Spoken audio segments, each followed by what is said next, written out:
Кейін жалғастырайық қымбатты көрермен хабарымызда. Алматыда елбасы медалі иегерлері марапатталды. Жобаны 2019 жылдан бері ел үміті бастамасы аясында Нұрсұлтан Назарбаев қоры және елбасы академиясы жүзеге асырып келеді.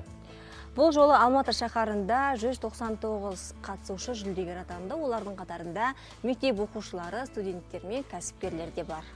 Биылғы жылдың мамыр айынан бастап Алматы қаласы бойынша бағдарламаға 2464 өтінім келіп түскен.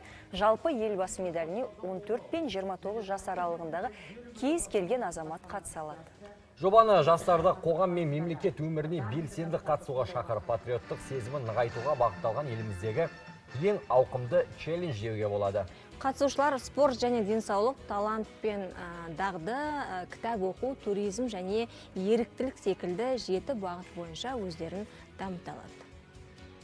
Біздің жоба қатысуға біз ешқандай критерий қоймаймыз. Яғни бізде елбасы медалі дейтін арнайы сайт бар, портал жұмыс жасайды. Сол порталға өзінің анкетасын толтырып алып, бізге өтінім бере алады. Бізде Алматы қаласы бойынша 35 тәлімгер жұмыс жасайды, және де 1050 қатысушы қамтуға жаңағы мүмкіндігіміз бар. Яғни біз өтінім келгеннен кейін біз оны міндетті түрде тәлімгер бекітеміз.